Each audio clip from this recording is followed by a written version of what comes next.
زوجہ سے جو ہم بستری ہے وہ صرف اسی راستے میں جائز ہے جس سے اولاد ہوتی ہے، کیونکہ عورت کو اللہ نے بنایا ہے نسل بڑھانے کے لیے۔ تو کوئی بھی ایسا ہم بستری کا طریقہ اختیار کرنا جو نسل بڑھانے کا ذریعہ نہ ہو، یعنی وہ نیچرل نہ ہو، تو وہ حرام ہے۔ تو اس میں اللہ نے یہ حکم دے دیا۔ تو اس سے صاف یعنی حدیث سے بھی پتہ چلتا ہے، اور تمام فقہاء کا اجماع بھی ہے اس آیت کی روشنی میں کہ مسئلہ تھوڑا حیا کے خلاف ہے، لیکن میرا خیال ہے بتانا ضروری ہے کہ پچھلے راستے سے عورت سے ہم بستری کرنا بالکل حرام ہے، ناجائز ہے، اور نبی صلی اللہ علیہ وسلم کی اس پہ بہت شدید لعنت ہے، بہت شدید وعید ہے۔ تو یہ بالکل اللیگل ہے اسلام میں کہ عورت کے پچھلے راستے سے اس سے ہم بستری کی جائے۔ جو لوگ لڑکوں سے بدفعلی کے عادی ہوتے ہیں ان کو یہ ایک چسکا لگ جاتا ہے، تو یہ حرام ہے، ناجائز ہے، کیونکہ اللہ نے بتا دیا کہ یہ تمہارے لیے بمنزلہ کھیت۔ مفتی طارق مسعود کے بیانات کے لیے طارق مسعود آفیشیل کو سبسکرائب کریں۔ طارق مسعود آفیشیل۔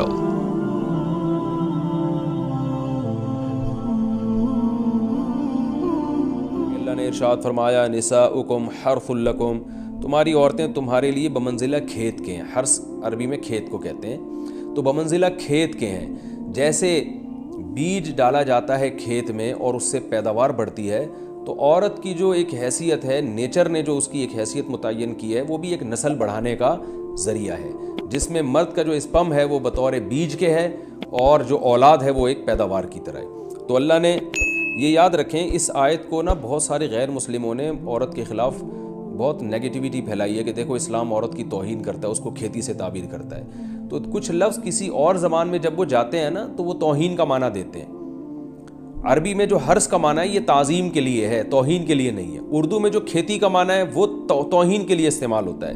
کھیتی یعنی جو پاؤں میں روندی ڈالنے والی، اور زمین جو ہے پاؤں میں گویا روندی، اس کو روندا جا رہا ہے۔ تو اس لیے اس کا اردو میں بالکل اسی طرح جو لوگ ترجمہ کر دیتے ہیں کہ عورتیں تمہاری کھیتیاں ہیں، تو یہ ترجمہ میرا خیال ہے اس لیے درست نہیں ہے کہ اردو میں اس کا مفہوم ہی چینج ہو جاتا ہے۔ یعنی گویا ایک عزت کے لیے جو لفظ اللہ نے استعمال کیا وہ ذلت کا ذریعہ بن جاتا ہے۔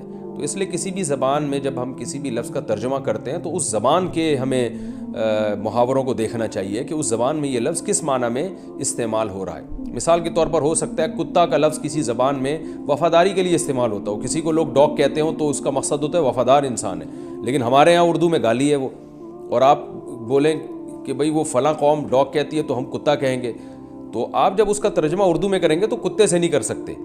تو اسی طرح یہ عربی کا جو لفظ ہے اس میں بھی یہ چیز غور یعنی ملحوظ رہنی چاہیے۔ تو اس لیے اس کا ترجمہ کیا جائے گا تمہاری عورتیں تمہارے لیے پیداوار بڑھانے کا ذریعہ ہیں، نسل بڑھانے کا ذریعہ ہیں۔ فاتوا حرثکم، تم اپنے اس نسل بڑھانے کے ذریعے کے پاس آؤ، انا شئتم، جیسے چاہو، وقدموا لانفسکم، اور اپنے نفسوں کے لیے آگے بھیجو، یعنی اولاد کی نیت سے آیا کرو زوجہ کے پاس، اور آخرت کے لیے انتظام کرو، یعنی اولاد پیدا کر کے جو تاکہ دنیا اور آخرت میں تمہارے لیے، فیوچر میں تمہارے لیے کام آئے، دنیا بھی داخل ہے آخرت بھی داخل ہے۔ تو اس آیت کا بھی ایک شان نزول ہے کہ صحابہ کرام تو چونکہ جو خواتین تھیں مکہ میں صدیوں سے وہ لوگ آباد تھے، ان کے سفر خاص طور پہ عورتوں کے سفر بہت ہی کم ہوا کرتے تھے۔ تو جب ہجرت ہوئی ہے اور جو ہجرت کر کے بہت ساری صحابیات مدینہ آئی ہیں، تو مدینہ میں ان کے نکاح دوسری قوموں میں ہوئے، پھر انصار صحابہ سے بھی ہوئے۔ تو چونکہ تقویٰ تھا ان خواتین میں، للہیت تھی، تو بعض جگہ ایسے واقعات ہوئے کہ میاں بیوی کے جو آپس کا ریلیشن ہوتا ہے، ظاہر ہے وہ ہر قوم میں اور ہر شخص کا مزاج دوسرے سے مختلف ہوتا ہے، تو بعض مردوں نے اس طرح سے اپنی زوجات کے ساتھ ہم بستری کی کہ ان خواتین کو پھر اشکال ہوا کہ پتہ نہیں اس طرح سے ہم بستری کرنا جائز بھی ہے یا نہیں ہے۔ تو انہوں نے نبی صلی اللہ علیہ وسلم سے یہ مسئلہ پوچھا کہ یا رسول اللہ، ہمارے شوہر ہمارے پاس اس طرح سے آتے ہیں تو کیا یہ جائز ہے یا نہیں؟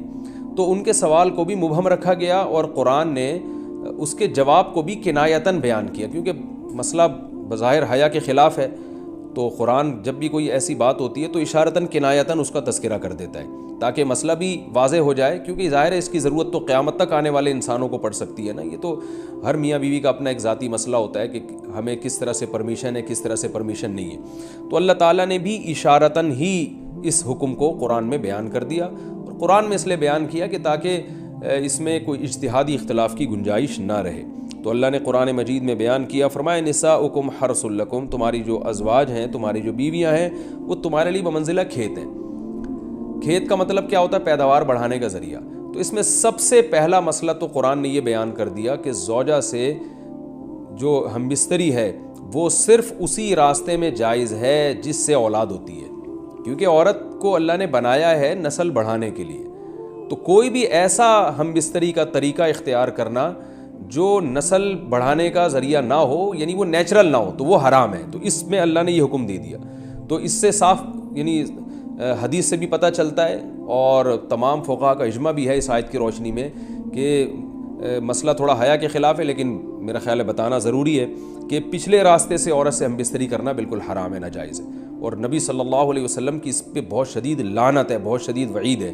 تو یہ بالکل اللیگل ہے اسلام میں کہ عورت کے پچھلے راستے سے اس سے ہم بستری کی جائے۔ جو لوگ لڑکوں سے بدفعلی کے عادی ہوتے ہیں ان کو یہ ایک چسکا لگ جاتا ہے، تو یہ حرام ہے، ناجائز ہے، کیونکہ اللہ نے بتا دیا کہ یہ تمہارے لیے بمنزلہ کھیت کے ہیں۔ تو اس میں قرآن نے وہ جو سوال تھا نا اس کی طرف اشارتاً جواب دے دیا، اور آگے فرمایا فاتو حرثکم، تم اپنے کھیت کے پاس آؤ، یعنی پیداوار بڑھانے کا جو ذریعہ ہے اس جگہ کی طرف آؤ، انا شئتم، جیسے چاہو، یعنی باقی جس طرح سے تم چاہو زوجہ سے ہم بستری کر سکتے ہو، اس میں کوئی خاص طریقہ متعین نہیں ہے۔ میاں بیوی کا ایک دوسرے سے کوئی پردہ نہیں ہے، ہن لباس لکم وانتم لباس لہن، یہ دونوں ایک دوسرے کے لیے لباس ہیں۔